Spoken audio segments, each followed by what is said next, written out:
오늘 예수님의 서번트 리더십이라는 제목으로 요한복음 13장에 있는 말씀으로 함께 하나님의 말씀 전합니다. 6월절 전날 허물투성이 그리고 높고자 하는 세상의 욕망을 가진 제자들, 그들을 불러 모아서 그들의 발을 씻기시고 그들에게 참된 본을 보이신 예수님. 이번 주부터 사순절이 시작되는데 사순절을 앞두고 예수님께서 제자들의 발을 씻기신 그 의미가 무엇인가, 오늘 다시 한번 말씀을 통해서 새겨보고자 합니다. 예수님의 발 닦이심은 우리가 알고 있는 것처럼 낮아져라, 혹은 겸손해라, 혹은 남을 섬겨라 보다 더 중요한 의미가 있음을 오늘 여러분과 함께 말씀을 통해서 나눠보고자 합니다. 6월절 전날이라 오늘 성경은 이야기합니다. 성경에 특정한 날을 이렇게 이야기할 때는 그 의미가 여기에 담겨져 있는데, 바로 그날은 예수님이 십자가에 달려 돌아가시기 전날 밤이라고 하는 데 있습니다. 6월절에 예수께서 자기가 세상을 떠나 아버지께로 돌아갈 때가 이른 줄 알고 세상에 있는 자기 사람들을 사랑하시되 끝까지 사랑하시느니라 13장 1절에 되어 있습니다. 6월절을 표기한 것을 보면 그날이 특별한 날인 것을 우리에게 알려주고 있지요. 예수님께서는 갈릴리에서 제자를 모으게 하셨습니다. 그들이 갈릴리에서 제자들을 예수님께서 모으신 것은 그들이 돈이 많아서도 아니고 학식이 많아서도 아니고 경험이 많아서도 아니었습니다. 갈릴리 지역은 예루살렘과 멀었고 변두리였습니다. 그곳에 많은 사람들은 그 갈릴리 호수에서 고기 잡으며 사는 사람들이 많았습니다. 경제적으로 윤택하지 못한 사람들. 그렇다면 예수님께서 그들을 중심으로 제자 삼은 것은 좀 특별한 이유가 있어야 되지 않을까요? 예를 들면 의롭게 살았다거나 독립유공자거나 아니면 나라에 큰 공을 세웠다거나. 그런데 그런 사람 없었습니다. 그들은 머지않아 예수님을 철저하게 배신할 사람들이었음에도 불구하고 예수님은 그들을 사랑하셨습니다. 그리고 오늘 말씀하시지요. 성경을 통해서 예수님은 세상에 있는 자기 사람들을 사랑하시되 끝까지 사랑하셨다. 오늘 이 끝까지라는 말은 변치 않는다라는 그런 의미가 담겨져 있고요. 그리고 영원이라는 의미가 담겨져 있습니다. 예수님의 사랑은 그러한 것입니다. 이제 그날 밤만 지나면 예수님은 죽어야 했습니다. 다른 사람은 전혀 눈치채지 못했지만 예수님만 아셨습니다. 곧 아버지께로 돌아가야 될 것을 아셨습니다. 자기만 알고 있는 그 죽음의 비밀을 다른 사람에게 이야기하지 않고 오늘 예수님께서는 특별한 의식을 행하셨습니다. 곧 이어질 십자가의 죽음, 아버지께로 돌아갈 그 때가 이름을 주님께서는 아신 것이지요. 오늘 그래서 6월절 전날이라 하는 것은 죽음을 앞둔 예수님의 그 상황과 마음 상태를 여러분이 함께 보시면서 이해하면서 이 말씀을 읽어야 될 것입니다.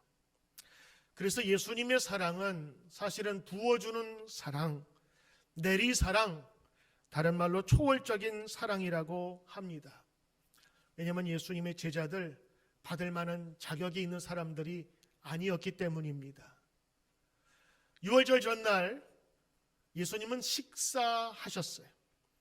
그리고 그것이 마지막 만찬이라 불리는 저녁 식사를 하게 되었는데, 식사 도중에 예수님께서 아무 말씀 안 하시고 벌떡 일어나셔서 대야에 물을 가져다가 거기에 물을 갖고 허리에는 수건을 동이고 제자들 앞에 서서 한 사람씩 발을 씻기기 시작을 했습니다.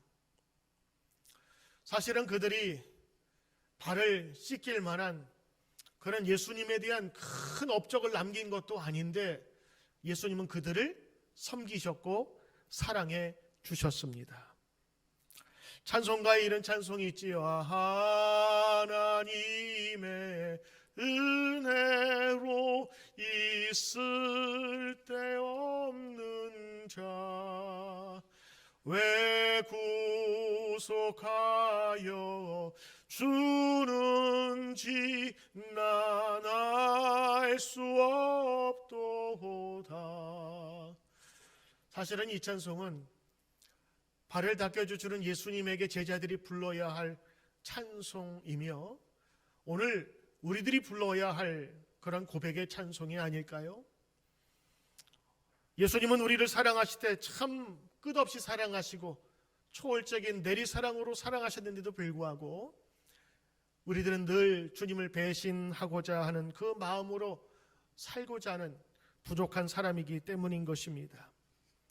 오늘 예수님께서 제자들의 발을 씻겨주셨습니다. 그런데 그것은 예수님이 이 곧 돌아가실 바로 그 전날에 남은 제자들에게 분명히 주는 메시지가 있어서가 아닐까요? 오늘 그 메시지를 한번 살펴보고자 하는 것입니다.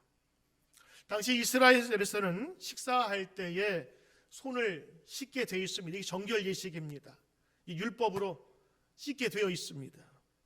그리고 그 당시에 손님이 오게 되면 많은 손님들의 발을 씻겨주는 것이 예의입니다. 그것이 식탁을 준비하는 그 호스트하는 주인의 첫 번째 의무이기도 해요. 왜냐하면 옛날 사람들은 이 발가락 나오는 샌들을 신고 다녔거든요. 그러니까 그 땀 더운 지역이기 때문에 먼지가 항상 그곳에 수북이 쌓여 있어요. 그럼 들어오면 손 깨끗하게 씻고 종들이 그 발을 씻겨서 손님들을 맞이합니다. 발 씻는 일은 굉장히 정결 의식으로도 중요했습니다. 이 발 닦는 일은 종들이 담당했는데 종들도 서열이 있을 거 아니겠어요? 그 서열이 제일 낮은 애들이 신참 애들이 이등병 같은 사람들이 그 일을 담당했습니다. 그러니까 발 닦는 일은 종들도 꺼려하는 일이었습니다. 예수님은 종들이 할 일을 제자들에게 해주셨습니다. 생각해 보십시오. 예전에는 남녀 차별도 있었고 그리고 사람이 사람 같지 않은 아주 천한 사람도 있었습니다. 짐승 취급받는 사람도 있었던 노예제도가 있었던 시대였습니다. 그런데 그때에 노예만이 할 수 있는 일을 예수님이 하셨다. 이건 굉장한 이슈였고 센세이션이었습니다. 지금 말하면 토픽감에 나올 만한 일이었습니다. 예수님께서 식사 도중에 그것도 조용히 대에 물을 떠서 제자 한 사람씩 발을 씻기는데 워낙 당황스러운 일이라 그냥 볼 수밖에 없었습니다. 다른 제자들은 말이 없는데 베드로의 차례가 되었는데 역시나 베드로 예수님에게 얘기하지요. 주여 어찌 발을 씻기나이까? 주님께서 말씀하십니다. 지금은 너가 나의 하는 것을 알지 못하지만 이후에는 알리라. 제자들도 다 이 사실을 알지 못했습니다. 왜 그런지. 베드로가 완강히 거부하면서 주님, 내 발은 씻길 수가 없습니다. 오늘 예수님 말씀하시죠. 내가 너를 씻기지 아니하면 내가 너와 상관이 없어. 그러므로 너는 내가 씻어주는 그 발을 너는 발을 내밀어 이것을 받아야 된다라고 말씀하십니다. 다른 건 몰라도 예수님과 상관없는 사람이 된다는 것을 상상할 수 없었던 베드로는 덜컥 겁이 나가지고 오버하기 시작합니다. 이 베드로의 특징이잖아요. 그렇다면 주님 발뿐만 아니라 손과 머리도 씻겨 주십시오 하고 이야기합니다. 주님 말씀하시죠. 이미 목욕한 사람은 발밖에 씻을 필요가 없다. 온몸이 깨끗하니라. 너희가 깨끗하나 모두가 다 깨끗하지는 않다 하시며 베드로의 발을 씻겨 주셨습니다. 요즘에야 학교에서 선생님들이 아이들 세족 발 닦여주는 그런 의식들을 행합니다. 선생님이 제자들에게 사랑한다는 그런 표현이지요. 군부대에서도 새로 들어온 신병들에게 부대장이 직접 발을 씻겨주는 그런 행사도 합니다. 근데 그거는 요즘이지요. 2000년 전 그때는 스승이 제자를, 주인이 종의 발을 닦아준다라는 것은 상상할 수도 없었던 그런 때였습니다. 그때에 예수님께서 발을 닦여주셨다. 그것도 다른 사람은 알지 못하는 예수님만 아는 죽기 전날 밤 이것을 행하셨다. 분명히 무슨 메시지가 있으셨을 겁니다. 저는 오늘 여러분과 함께 간단하게 그 의미를 좀 살펴보면서 사순절을 준비할까 합니다. 첫째로 예수님이 발을 닦아주신 것은 예수님이 죄를 씻어주셨다라는 것을 의미하는 것입니다. 여러분, 오늘 이 세족식이 단순히 겸손하라 그리고 낮아지라라는 그런 의미로 생각한다면 오늘 예수님께서 하시지 말아야 될 몇 가지 말씀들이 있었습니다. 그 첫 번째가 여러분 기억하시는 대로 내가 너의 발을 씻어주지 않으면 너와 나는 상관이 없느니라 말씀하셨어요. 발을 씻어주지 않으면 상관이 없다? 발을 씻어줘야만 너와 나와 관계가 이루어진다. 오늘 예수님께서 목욕탕에서 일하는 세신사도 아니고 아니면 예수님께서 그 회원권을 파는 세일즈맨도 아닌데 왜 상관이 없다고 말씀하셨을까? 그것은 예수님께서 이 발을 씻어주심이 너에게 겸손함을 가르쳐준다는 의미보다 씻어주는 의미로 예수님께서 강하게 말씀하고 계신 거예요. 내가 너의 죄를 씻었노라. 내가 너의 허물을 씻겠노라. 내가 너의 더러움을 씻겠노라. 너의 모든 잘못들을 내가 용서해 주겠노라 라고 하신 것입니다. 예수님께서 제자의 발을 씻기신 것은 분명 상대방의 더러운 발을 씻긴 것뿐만 아니라 죄를 씻어준다는 분명한 의미였습니다. 이미 목욕한 자는 발밖에 씻을 필요가 없느니라 온몸이 깨끗하니라 이미 말씀하시므로 이미 구원받은 자가 다른 것들을 씻을 필요는 없지만 늘 더러워질 수 있는, 유혹받을 수 있는 그 발은 항상 깨끗하게 씻어야 된다는 메시지이지 않을까요? 우리가 세상에 살면서 이미 구원은 받았습니다. 정죄함이 없도록 깨끗함을 이미 받았어요. 우리는 구원 얻은 사람입니다. 그러나 우리는 세상을 살아가면서 디딛는 그 발은 죄악의 세상이에요. 허물 많은 세상이에요. 우리가 천사나 아니면 하늘을 나는 주의 종이 아니면 땅을 밟을 수밖에 없는 부족한 인간 세상에 살고 있습니다. 그 세상에 살 때에 주님께서는 그 발을 씻어주겠다 약속하신 것입니다.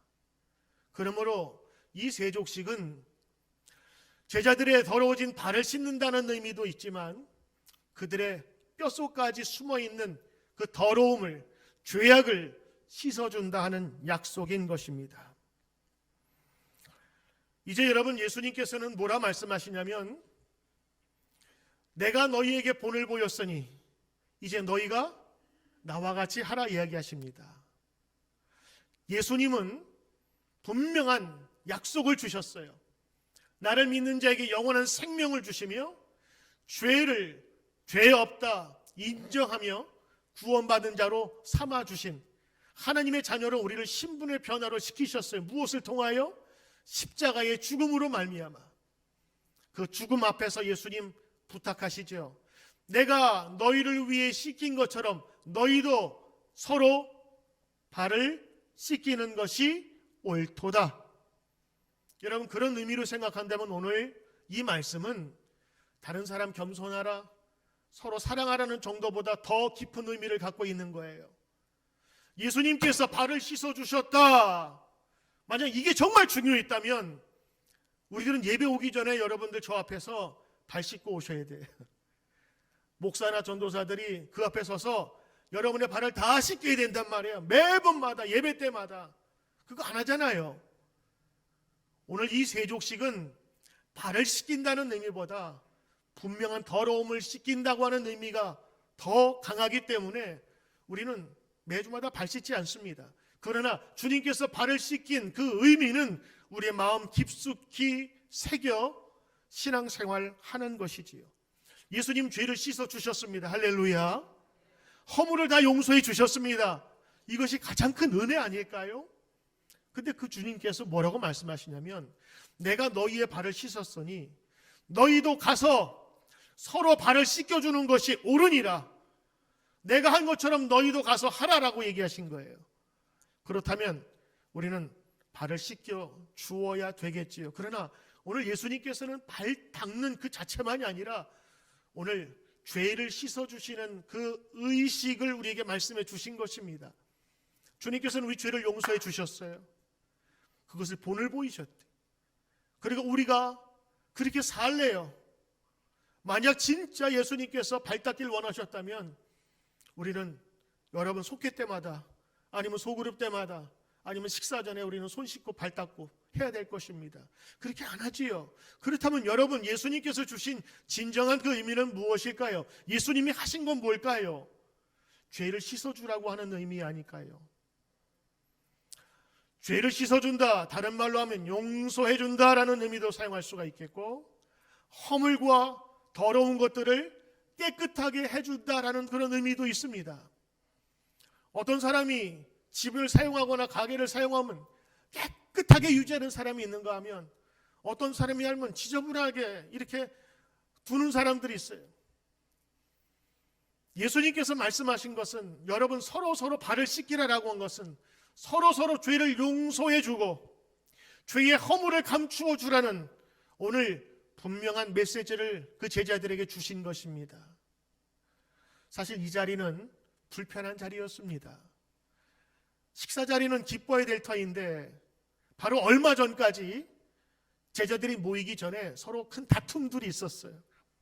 3년 동안 예수님을 따라다녔는데 아주 긴장되는 순간도 있었습니다. 그게 뭐냐면 예수님의 제자들도 예수님이 왕이 되면 큰 자리 차지하고 싶은 욕심이 있었던 것 같아요. 어떤 제자는 자기 어머니를 데려다가 어머니 예수님에게 좀 말 좀 해주세요.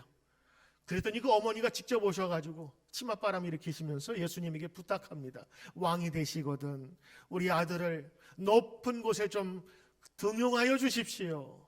근데 그걸 또 다른 제자들이 알았네요. 그랬더니 가서 야 이놈아 너 나 뒤통수 치냐? 어쩜 그렇게 음흉한 일을 하냐? 그러면서 이것 때문에 심한 갈등과 그리고 서로의 마음이 상해 있었어요. 예수님 지금 내일이면 돌아가실 텐데 그 분위기를 아시고 그냥 가실 수가 있었을까? 그래서 예수님 아무 말 없이 일어나셔서 그 제자들을 향하여 발을 씻기는 것입니다. 내가 너희의 발을 씻긴 것처럼 너희도 서로 발을 씻기는 것이 옳으니라. 예수님 발을 묵묵히 씻기셨어요. 발을 씻기는 그 의미는 너희가 갖고 있는 그 허물과 더러움과 잘못된 것들을 씻어주라라는 얘기입니다. 우리 교인 부모님 중에서 지난 주간에 학생이 있는데 거기에 다녀오셨더라고요. 그래서 뭐하고 다녀오셨어요? 그랬더니 그 딸이 아빠 나 있는 기숙사에 와서 청소 좀 해줘 그랬대요. 그래서 이 두 분이 운전하고 거기 가가지고 기숙사 가가지고 청소하고 오신 거예요. 깨끗하게 해주고 온 거예요. 아니, 대학생 되면은 혼자 할 수 있어야 되잖아요, 그렇죠? 그런데 아빠 엄마 손길이 필요한 거예요. 엄마는 그분들이 하면 더 깨끗하니까 자기보다. 그래서 진주강 가가지고 거기에 다 청소하고 오셨대요. 힘든데도 불구하고 아픈데도 불구하고 그게 부모 사랑 같더라고요. 부모가 다녀가니까 깨끗하고 좋은 거예요. 그래서 부모님을 초청한 거지. 예수님 그런 분이세요. 더러운 이 세상에 오셔서 그 모든 죄를 다 짊어지시고 십자가에 달려 돌아가셨어요. 그로 말미암아 우리의 죄가 깨끗하게 된 것처럼 성도들은 하나님의 말씀을 받아 깨끗하게 된 우리들이 그와 같은 일을 함께 하길 원하시는 것입니다. 그래서 예수님 발 닦이시면서 내가 지금 너의 발을 닦이지 않으면 상관이 없어. 내가 너를 닦아주면서 깨끗한 발이 된 것처럼 너의 허물을 용서한 것처럼 내가 너의 모든 허물을 용서하겠노라라는 말씀을 주신 거예요. 그 마음으로 오늘 이렇게 말씀하십니다. 너희도 가서 서로 발을 씻겨주라. 오늘 그 말은 진짜 발을 씻겨준다는 의미가 아니라 더러움과 내 안에 쌓인 그 사람에 대한 원망과 저주와 억울함과 그리고 모든 그 죄악들을 깨끗하게 씻어주라고 하신 것입니다. 예수님은 그 자리에 있었던 12명의 제자의 발을 씻기셨습니다. 그 중에는 베드로도 있었고 그 중에는 예수님을 배신한 가룟 유다도 있었습니다. 예수님 한 사람 한 사람 씻길 때마다 어떤 마음을 씻기셨을까요? 내가 너를 용서하노라. 예수님 말씀하셨죠. 자기 사람들을 사랑하시되 끝까지 퍼펙트 완전하게 사랑하셨어요. 그런 말은 그 가운데 있는 모든 제자들 구분이 없이 다 사랑하시고 닦여주셨다라는 말일 것입니다. 가룟 유다의 발을 닦으면서 예수님은 기분이 어떠셨을까? 이 자식의 발가락을 확 비틀어 버릴까? 좀 있으면 나를 배신할 놈인데? 근데 예수님은 오늘 끝까지 사랑하셨다는 것을 보니까 그런 마음으로 하시지 않은 것 같아요.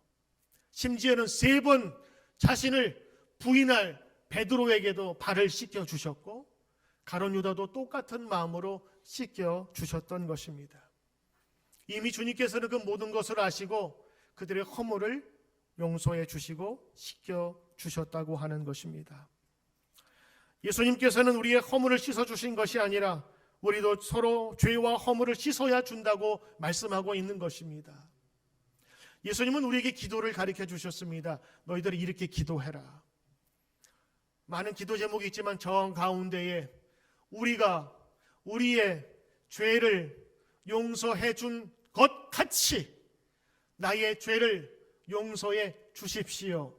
이게 예수님이 우리에게 가르쳐 주신 기도이고 우리가 늘 외우며 기도하는 주 기도문입니다. 예수님은 우리가 다른 사람을 용서한 것 같이 우리를 용서해 주길 바라는 마음으로 다른 사람의 죄와 허물을 씻어 주길 바라며 오늘 예수님께서는 세족식을 행한 것입니다. 오늘 그래서 이 세족식의 가장 중요한 의미는요, 남의 발을 씻어준다고 하는 너 좀 낮은 곳에서 이 말 안 하는 정도가 아닙니다. 지금 서로 경쟁 관계에서 서로 누가 높이 되느냐, 누가 더 지배하느냐라는 그 사고를 가진 제자들에게 섬김의 리더십을 가르쳐 주고 있는 것입니다. 예수님의 제자가 되길 원한다면 너희는 이와 같이 행하라라고 하는 것이지요. 그러므로 예수님께서 제자들의 발을 씻어준 것을 기억하십시오. 아니, 여러분의 발도 예수님께서는 씻어주신 줄 믿습니다. 여러분의 죄도 다 씻어주셨기에 우리는 그 믿음으로 살아갈 수가 있는 것입니다. 그리고 주님께서는 우리에게 말씀하시죠. 너희도 가서 서로 발을 씻어주라. 우리가 읽진 않았지만 요한복음, 우리 어제 새벽 기도에 같이 읽었던 예수님께서는 너희들 서로 사랑하라라는 말씀을 곧이어서 하고 계세요. 이 제자들의 발을 씻기신 이후에 너희들은 서로 사랑하라. 너희가 서로 사랑하면 모든 사람이 내 제자인 줄 알리라 말씀하신 거예요.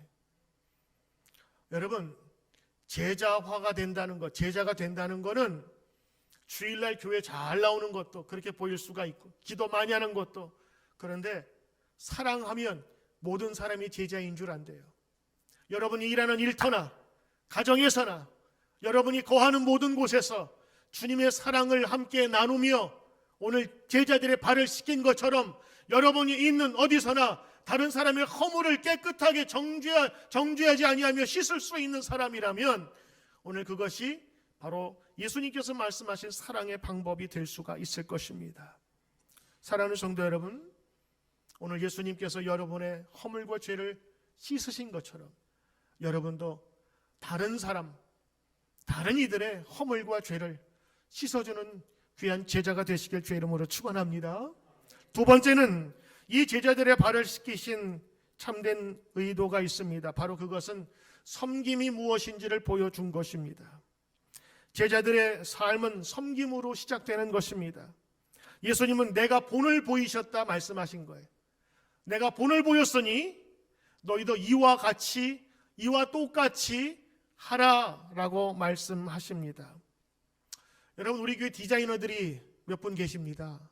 근데 제가 직접 물어보진 않았지만 거기에 관한 것들을 좀 찾아보니까 이렇게 돼 있어요. 디자이너가 옷을 만들면 생각을 하면서 무슨 색깔과 주름이 어디 있는지, 단추는 무엇을 할지, 라인은 어떻게 잡을지 다 머리에 기억해요. 맞죠? 그리고 나서 자기가 옷을 직접 만듭니다. 자, 그러면 디자이너가 만든 거를 공장에서 똑같이 만들어야 될 거 아니겠어요? 그럼 어떻게 해야 되냐? 옷을 다 뜯습니다. 이걸 벗겨가지고 다 하나씩 뜯어요. 여기도 뜯고 여기도 뜯고. 그래서 이거를 2차원 평면으로 만드는 거예요. 그러면 이거를 뜯어가지고 그대로 본을 떠서 공장에다 이제 그대로 갖다 주는 거예요. 그러면 공장에 있는 기술자들이 원단에다가 본을 딱 놓고 여기다가 다 그림을 그려서 그걸로 재단 칼로 깨끗하게 만듭니다. 그리고 그 이어진 그것을 딱 이으면 옷이 되는 거예요. 맞죠? 아니에요? little bit? 이게 맞는데? 그런데 그 옷본을 받은 사람들이 자기 마음대로 이거는 좀 아닌 것 같아 이러면서 자기 마음대로 바꾸면 안 돼요. 왜냐하면 똑같이 나오지가 않아요. 디자인이 상상한 것을 그대로 만들려면 그 옷본 패턴이라고 그랬죠. 그걸 똑같이 해야 된다고. 예수님이 오늘 본을 보였다 그랬잖아요. 그 본을 보인 게 그거라고. 예수님께서는 그 샘플이에요. 완전한 샘플. 그래서 그것을 따라하기 위해서는요, 조금 더 흐트러져서는 안 돼요. 예수님께서 말씀하실 때 내가 너희에게 본을 보였으니 너희도 가서 이와 같이 하라. 이것이 옳으니라 말씀하신 거예요. 세상의 논리는 높아져야 한다는 것입니다. 고지를 점령해야 한다는 것입니다. 그리고 남을 지배해야 되는, 남보다 높이 서야 된다고 하는 것입니다. 이게 세상의 논리예요. 우리는 그 속에 살고 있습니다. 그런데 교회에 오니까 예수님 뭐라고 말씀하시냐면 그 제자들에게 너희는 섬겨야 한다. 너희는 다른 사람의 발을 닦아주어야 한다. 너희는 다른 사람의 죄와 허물을 깨끗하게 씻어주어야 한다 말씀하고 계신 것이지요. 여러분, 실제적으로 유명한 화가가 그린 이 예수님의 발 닦이는 모습을 여러분 그림을 보시면 제자가 앉아 있습니다. 그 예수님께서 무릎을 꿇으셨어요. 그리고 허리에는 수건을 동이시고 고개는 밑을 향하고 있습니다. understand 하셔서 그들의 발을 닦아주셨고 고개는 그 머리를 숙여서 씻을 수밖에 없는 그 모습을 그렸어요. 그래서 거기에 제목이 겸손의 예수, 섬김의 예수라는 제목으로 그림을 그렸더라고요. 맞습니다. 남의 발을 씻기는 것은 섬김으로 하는 것입니다. 낮아진 자리에 임하는 겁니다. 때로는 손에 물도 묻혀야 되는 것입니다. 그리고 그 더러운 때가 나오는 그 물에 계속해서 자기의 손을 담글 수 있어야 하는 것입니다. 여기서 예수님의 리더십을 볼 수가 있지요. 세상에서 말하는 리더십에는 여러 종류가 있지만 크게는 세 가지로 나눌 수가 있습니다. 하나는 폭력적인 그런 리더십입니다. 조직폭력배나 깡패들의 방식이죠. 주먹을 먼저 씁니다. 무력을 먼저 사용합니다. 이런 방식은 나라와 나라 사이에서도 전쟁으로 이어지기도 합니다. 다른 사람은 무서워서 따라가는 거예요.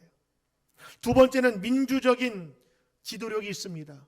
사람들의 의견을 다 들으며 사람들의 모든 것들을 수집해서 진행하는 사람들입니다.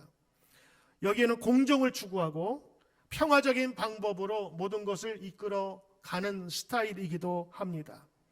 그런데 얼마 전에 또 다른 지도력을 이야기하는 사람들이 있었어요. 그것은 바로 섬김의 리더십이라고 하는 겁니다.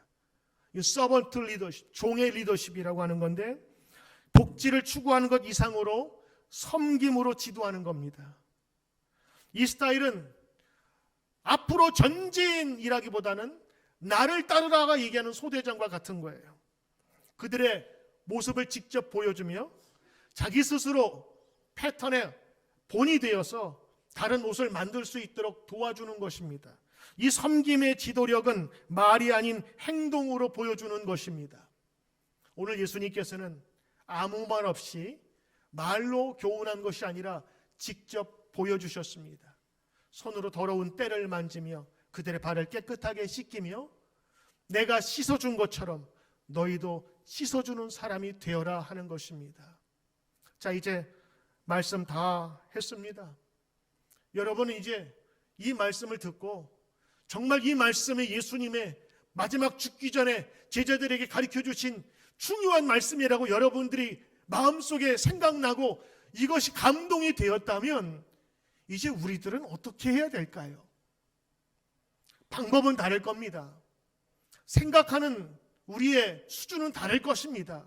그러나 분명한 것은 예수님께서 나를 깨끗하게 정케하시고 용서해 주셨다면 나도 다른 사람의 허물을 깨끗하게 씻어 주어야 되지 않을까요? 우리 지난 금요일 날 우리 허봉영 전도사님이라고 우리 1년에 한 번씩 오시는 전도사님이 계십니다.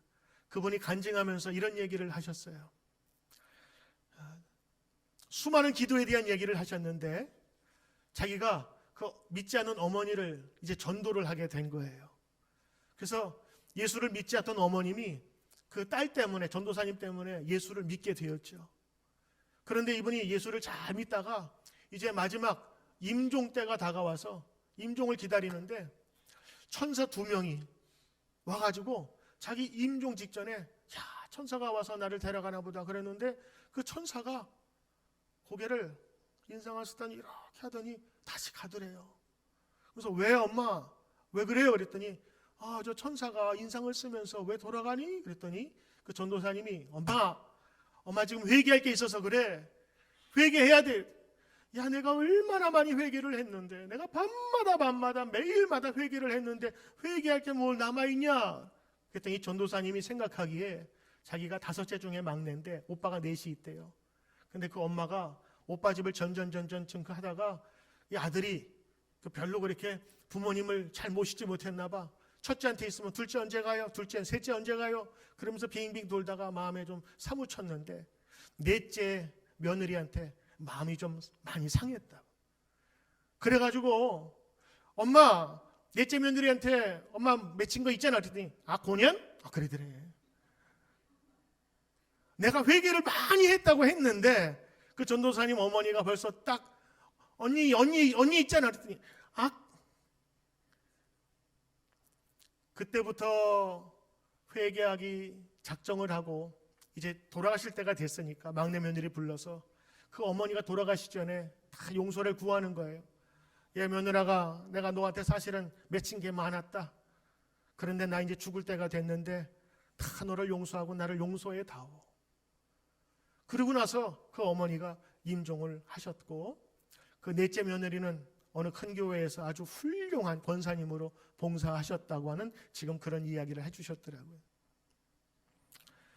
우리들 가운데 다 회개하고 용서한 것 같지만 사실은 고놈이라고 부를 수 있는 사람들이 있고 가족 중에서도 그 여자라고 부를 수 있는 그런 사람들이 있지 않겠습니까?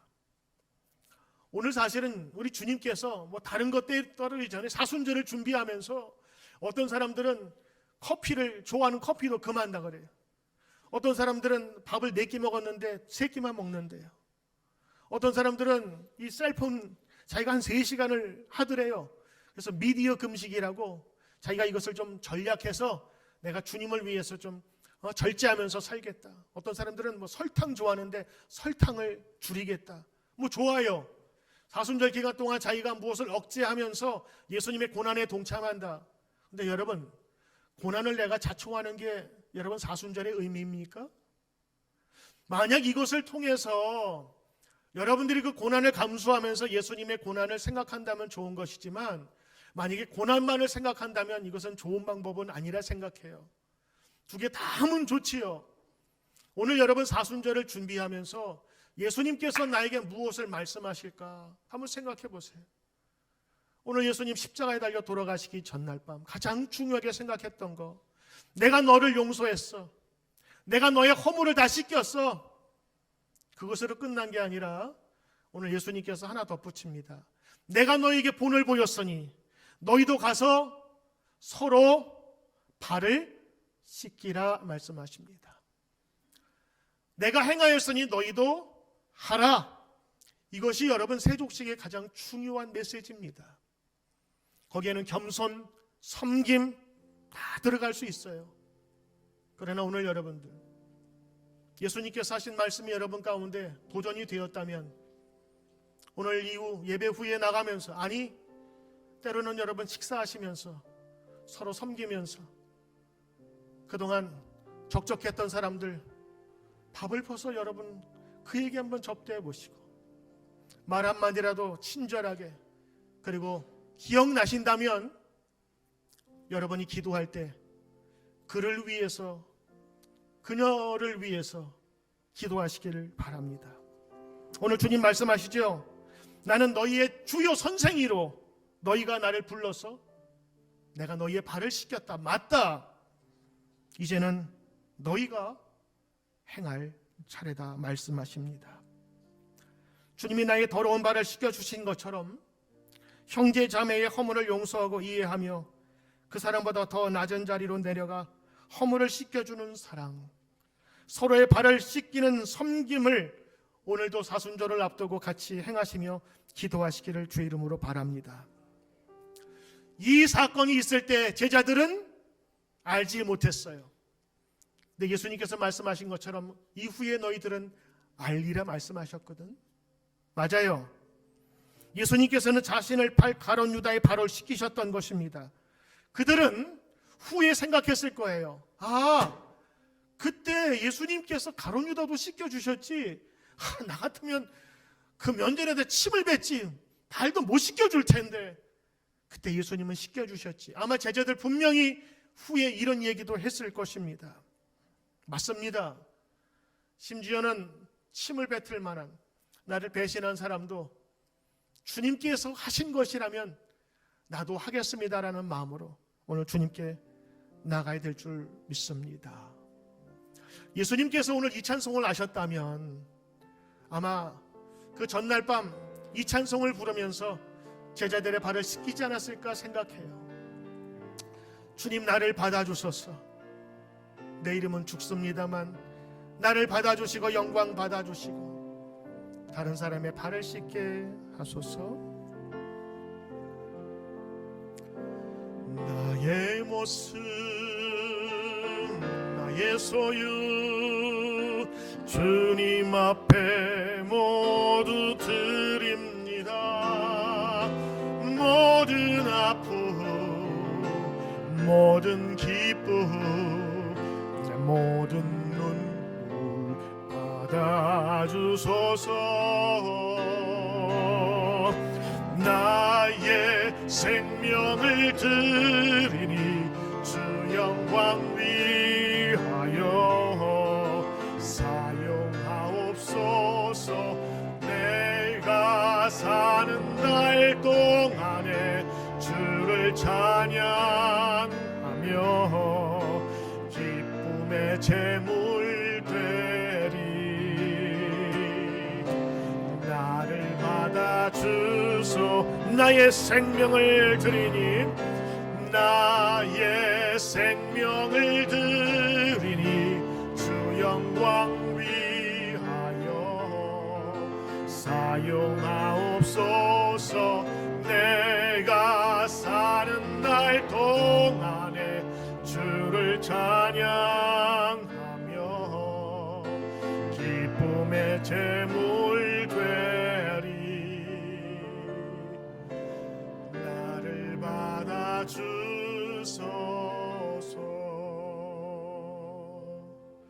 주님, 나를 받아주소서. 주님께 영광이 돌린다면 나를 받아주소서. 낮아진 나를 받아주소서. 다른 사람의 허물과 죄를 깨끗게 할 수 있는 나를 받아주시옵소서. 주님이 나의 죄와 허물과 더러움을 씻기셨기에 나도 다른 사람의 허물과 더러움을 씻기를 원합니다. 용서하게 하시고 넓은 마음을 갖게 하시고 예수님이 가신 길 걸을 수 있도록 축복해 주옵소서. 예수님의 이름으로 기도드리옵나이다. 아멘.